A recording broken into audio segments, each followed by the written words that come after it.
네, 여러분 안녕하십니까. 6월 2일 화요일 아침 매일 성경 묵사 함께 나누겠습니다. 오늘은 어제 이어서 고린도전서 1장을 계속 살피겠습니다. 10절에서 17절까지 말씀인데요. 제가 앞부분을 읽어드립니다. 형제들아, 내가 우리 주 예수 그리스도의 이름으로 너희를 권하노니 모두가 같은 말을 하고 너희 가운데 분쟁이 없이 같은 마음과 같은 뜻으로 온전히 말하라. 내 형제들아, 글로의 지편으로 너희에 대한 말이 내게 들리니 곧 너희 가운데 분쟁이 있다는 것이라. 내가 이것을 말하거니와 너희가 각각 이르되 나는 바울에게, 나는 아볼로에게, 나는 게바에게, 나는 그리스도에게 속한 자라 한다는 것이니. 아멘. 오늘 본문의 내용을 중심으로 내 생각이 맞다는 그 생각을 내려놓으라. 내 생각이 맞다는 그 생각을 내려놓으라 라는 제목으로 말씀을 증거하겠습니다. 개인적으로나 또 가정적으로나 또 교회 공동체나 사회가 분열되는 이유는 무엇입니까? 분쟁이 생기고 서로 다툼이 생기는 이유는 자기 생각 또 자기 편의 생각이 맞다고 계속 주장하기 때문에 분쟁이 생기는 것입니다. 내 생각이 맞으니까 상대방의 생각이 틀리다고 생각하는 것입니다. 그래서 서로 다툼이 있고 분쟁이 있고 시기가 있는 것이죠. 아주 놀랍게도 영적인 공동체인 교회 내에서도 이것은 그대로 적용이 된다고 볼 수가 있겠습니다. 오늘 사도 바울은 자기가 개척했던 교회 고린도 교회의 분쟁의 소식을 듣고 있었습니다. 왜냐하면 하나가 될 공동체가 이 분열이 되었기 때문에 그는 그것에 대해서 지적하고 또 엄히 꾸짖는 것을 보게 됩니다.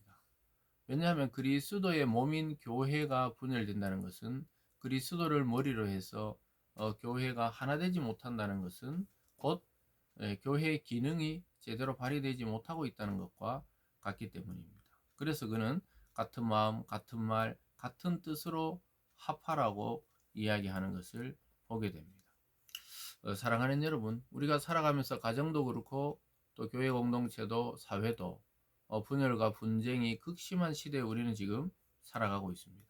가정이 깨어지고 교회가 분열되고 사회가 이념이나 사상이나 또 세대 간의 분쟁으로 굉장히 갈기갈기 찢어진 것 같은 그런 시대에 우리는 살고 있는데 오늘 이 바울을 통한 하나님의 말씀을 깊이 묵상해 볼 필요가 있는 것입니다. 내 생각이 맞다. 내 감정이 맞다. 그 생각부터 내려놓으면 상대의 생각과 상대의 입장과 이야기가 들리기 시작합니다. 그래서 오늘 말씀을 통해서 우리의 모든 그 분쟁의 원인을 타인이나 밖에서 찾지 말고 내 마음부터, 내 생각부터, 또 내 말부터, 내 행동부터 돌아보면서 하나님의 그 뜻을 이루는 저와 여러분이 되기를 바랍니다. 그래서 먼저 하나 되어야 될 공동체라는 것을 먼저 이야기합니다. 그래서 아까 읽어드린 대로 10절 중간에 같은 말, 또 너희 가운데 분쟁이 없이 같은 마음, 또 같은 뜻으로 온전히 합하라 이렇게 말하고 있습니다. 이 권면의 말을 하고 나서 자기가 소식을 들었는데 어, 크게 네 파로 나누어져 있다는 거예요. 교회가 네 가지 지도자를 중심으로 갈라져 있었다는 거예요. 그래서 어떤 사람 나는 바울에게 속한 자다. 또 어떤 사람은 바울을 이어서 목회했던 아볼로에게 나는 속한 사람이다. 또 어떤 사람은 나는 게바는 베드로의 다른 이름입니다. 예수님의 12제자 가운데 가장 주목받던 그 베드로다. 나는 베드로파다. 그리고 나는 그리스도에게 속한 자라 이렇게 말합니다. 나 다 필요 없고 그냥 너희들 필요 없고 나 예수파다. 예수파. 어떻게 보면은 좋은 말 같지만 그것은 좋은 뜻으로 여기서는 쓰인 것이 아니죠. 그래서 크게 네 파로 나누어진 거예요. 교회가 지금 나는 막 바울 이런 사람이 있고 지금 현재 목회하는 아볼로를 따라야 된다. 아볼로. 그리고 또 예수님의 수제자인 베드로를 따라야 된다는 그런 파들. 그리고 다 필요 없다. 그리스도만 있으면 된다. 또 이렇게 극단적인 또 파가 있었던 것입니다. 그래서 뭐 지금 나누어서 뭐 전쟁을 하고 이런 것은 아니지만 이게 분쟁이 되는 거예요. 왜냐하면은 하나님이 보내신 지도자를 중심할 때 이런 일이 생깁니다. 그 보내신 하나님을 바라보고 그 보내신 주님을 바라봐야 되는데 우리 눈앞에 있는 지도자에 집중할 때가 있습니다. 그럴 때 교회가 분열되는 거예요. 왜냐하면은 일생을 목회하다 은퇴하신 뭐 예를 들어 교회 목사님과 또 후임 목사님, 새로 오신 젊은 목사님, 그 갭의 인생의 갭, 목회 경력, 또 말씀의 갭, 이 굉장하잖아요.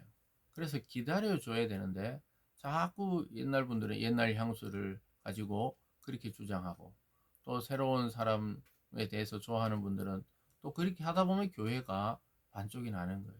이게 고린도 교회, 이 초대 교회 때부터 현대 사회까지 이어지는 내용입니다. 그래 인간의 마음은 크게 변한 것이 없어요. 첫사람 아담과 하와 때부터 지금까지 타락된 이후로 인간은 자기 본위로 돌아가고 자기 중심으로 돌아가기 때문에 이런 분쟁의 원인이 되는 것입니다. 왜냐하면 내가 이렇게 경험했다. 내가 그 사람에게서 은혜를 받았다. 이렇게 사람 중심으로 주장하다가 보면은 우리가 큰 것을 놓칠 수가 있는데, 그것이 바로 그리스도의 몸인 교회를 나뉘게 되는 그런 분쟁 속으로 들어가는 것입니다. 늘 주의해야 되는 것이, 뭐 가정에서는 부부 간에도 마찬가지고 부모 자녀 간에도, 또 교회에서는 이 교우들 간에도 이렇게 해야 된다, 저렇게 해야 된다, 우리가 반드시 이렇게 해야 된다, 뭐 이게 뭐 절대로 이렇게만 해야 된다, 이런 생각은 내려놓는 것이 좋습니다. 절대라는 말은 하나님에게만 쓰이는 것이죠. 그래서 내 생각이 맞다, 이 생각을 먼저 내려놓고, 너의 생각이 맞을 수도 있겠구나, 여기까지 나가면 이 굉장히 성숙한 신앙인이죠. 그래서 바울이 지적하는 게 그것입니다. 거기 보면요 13절입니다. 그리스도께서 어찌 나뉘었느냐, 바울이 너희를 위하여 십자가에 못 박혔으며 바울의 이름으로 너희가 세례를 받았느냐, 이렇게 말합니다. 그래서 앞에서 누구 파다 이러니까 그리스도께서 어찌 나뉘느냐는 거예요. 나뉠 수 없는 예수 그리스도의 그 십자가 복음을 이야기하고 있습니다.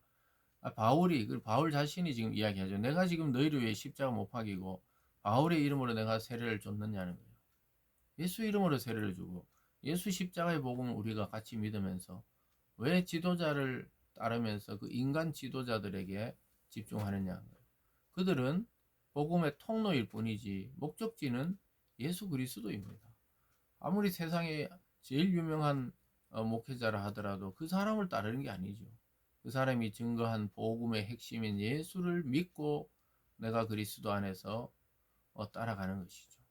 그래서 우리는 영적 지도자들에 대한 존경심과 또 예우를 하는 것은 아주 아름다운 문화입니다. 그러나 그가 예수님은 아니에요.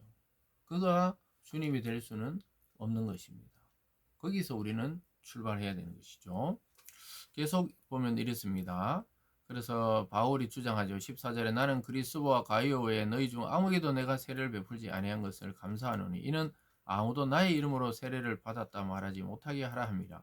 내가 또한 스데바나의 집 사람에게 세례를 베풀었고 그 외에는 다른 누구에게 세례를 베풀었는지 알지 못하노라, 이렇게 이야기합니다. 그래서 하나님의 은혜라는, 자기는 뭐 세례 중심으로, 세례가 중요하지 않다는 건 아니지만 자기가 세례를 베푼 사람 몇 명 안 된다는 거예요. 그래서 왜 자꾸 내 이름으로 분파가 생기고 베드로 이름으로, 아볼로 이름으로, 또 자기들은 예수파다 그래서 다른 사람 배척하고 왜 이런 것들이 생기냐. 그리스도는 그렇게 나뉘어질 수 없다는 거예요. 즉 교회는 분열의 영이 틈타면 굉장히 위험합니다. 끝없이 싸우고 분쟁하게 됩니다. 그래서 차단해야 돼요. 기도로, 말씀으로, 그리고 우리가 자신을 돌아봄으로 차단해야 됩니다. 그래서 그리스도 몸이 찢어지는 것보다 더 중요한 일은 없어요. 그 찢어지면 안 되는 거예요. 그래서 교회에서 분쟁의 중심에 절대로 서지 마시기 바랍니다. 성령을 해방한 자는 이 세상뿐만 아니라 오는 세상, 즉 하나님 나라에 들어갈 수가 없어요. 교회를 찢어놓고 또 교인들을 상처를 주고, 주님께서 연자맷돌을 메고 바다에 빠져 죽는 게 낫다고 하신 그 말씀입니다. 소자를 시험 들게 하면 안 되는 것이죠. 계속 볼까요? 그리스도께서 나를 보내심은 세례를 베풀게 하려 하심이 아니요 오직 복음을 전하게 하려 하심이로다. 말의 지혜로 하지 아니함은 그리스도의 십자가가 헛되지 않게 하려 함이니라. 내가 고린도나 또는 이 복음 여행을 다니는 것은 그리스도의 복음을 전파하기 위한 것이 나의 목적이지 세례가 목적이 아니라는 거예요. 세례는 믿는 자의 표로서 주님의 명령에 따라 이제 공동체 안에서 언약을 맺는 거지만 그게 중요한 이야기지만 그게 목적이 아니라는 거예요. 자기는 그리스도의 복음 전파로 부르심을 받았다는 거예요. 그래서 누구에게 세례를 받았다. 난 누구 목사님에게 또 누구 지도자에게 받았다. 지금 이 싸움을 하는 거거든요. 그런 어리석은 짓을 하지 말라고 이야기하는 겁니다. 그러면서 자기는 말의 지혜, 즉 그 당시 그리스, 로마, 무슨 헬라 철학이 굉장히 뛰어난 바울이었지만 그걸로 전하지 않고 자기는 그리스도의 십자가 외에는 전하지 않았다는 거예요. 그렇게 유대인들도 무시하고 헬라인들도 무시했던 그 십자가 대속의 복음을 자기는 전했다고 말하고 있습니다. 사랑하는 여러분, 오늘 말씀을 통해서 여러분 가정도 또 여러분 교회도 또 내가 속한 사회 속에서 분쟁의 중심에 서지 마시고 오히려 같은 말, 같은 마음, 같은 뜻을 가지고 서로 연합하고 합하여 주는 중심에 여러분들의 역할이 거기에 있기를 바랍니다. 항상 나보다 남을 나았게 여기고 내 생각이 저 사람의 생각보다 더 옳지 않다는 생각을 가끔씩 해야 됩니다. 우리가 늘 그렇게만 준비할 수는 없지만 그래도 항상 내 생각이 맞다는 것이 아니고 당신의 생각 또 타인의 생각이 더 옳을 수 있다는 생각을 우리 늘 염두에 두고 분쟁의 사람이 아닌 연합의 사람, 합하는 사람이 되기를 주님의 이름으로 축원합니다. 기도하겠습니다. 사랑의 하나님 아버지, 우리는 어디서든 하나됨을 추구하게 도와주시고 또 누구에게 속한 자가 아니라 그리스도께 속한 자가 되게 도와주시고 나뉠 수 없는 그리스도의 몸인 교회와 가정을 분열시키는 그런 우리의 어리석음이 우리에게 있지 않게 하여 주시고 항상 교회 속에서도 가정 속에서도 사회 속에서도 화목한 사람, 화목의 중심에 서고 연합의 사람, 또 합해 줄 아는 사람, 그런 그리스도의 정신을 가지고 살아가는 우리 모두가 되게 하여 주시옵소서. 감사드리며 예수님 이름으로 기도드리옵나이다. 아멘.